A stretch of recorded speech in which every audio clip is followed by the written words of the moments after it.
Pumpkin seed idli பொடி எப்படி செய்கிறதுன்னு பார்க்கலாமா?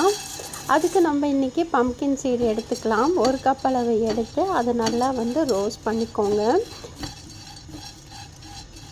சைட் பை பூண்டு நல்லா தோலோடே வாஷ் பண்ணிவிட்டு அதையும் நல்லா தட்டி வச்சுக்கோங்க.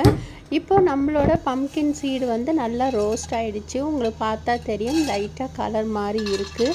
இதை அப்படியே இன்னொரு தட்டில் நம்ம ட்ரான்ஸ்ஃபர் பண்ணிக்கலாம். அதே பேனில் நம்ம இடித்து வச்சுருக்கிற பூண்டையும் சேர்த்து 2 நிமிஷம் ரோஸ்ட் பண்ணிவிட்டு அதுக்கப்புறம் காய்ந்த மிளகாயும் கருவேப்பிலையும் சேர்த்து அதையும் நல்லா கிறிஸ்பியாக ரோஸ்ட் பண்ணி எடுத்துக்கோங்க.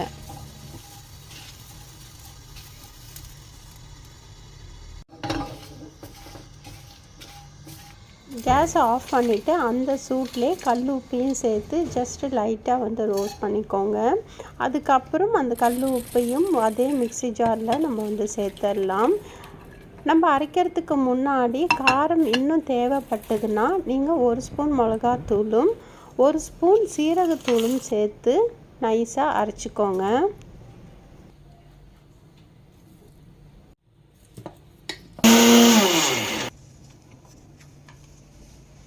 இப்போ நம்மளோட பம்கின் சீட் இட்லி பொடி ரெடியாக இருக்குது. இதை இட்லி, தோசை, சாதம்னு சொல்லிட்டு எதில் வேணால் நீங்கள் மிக்ஸ் பண்ணி சாப்பிட்லாம். ரொம்ப டேஸ்ட்டாக இருக்கும்.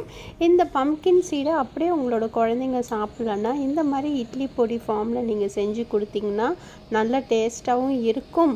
அவங்க நல்லா ஹெல்த்தியாக சாப்பிட்ட மாதிரியும் இருக்கும். அது மட்டும் இல்லாமல் முடி நல்லா அடர்த்தியாக வளர்கிறதுக்கும் இந்த பம்கின் சீடு நல்லா ஹெல்ப்ஃபுல்லாக இருக்கும். நீங்களும் ட்ரை பண்ணி பாருங்கள், சாப்பிட்டு பாருங்கள், எப்படி இருக்குன்னு மறக்காமல் கமெண்ட் பண்ணுங்கள். உங்களை இன்னொரு வீடியோவில் சந்திக்கிறேன். அது வரைக்கும் டாடா, பை பாய்.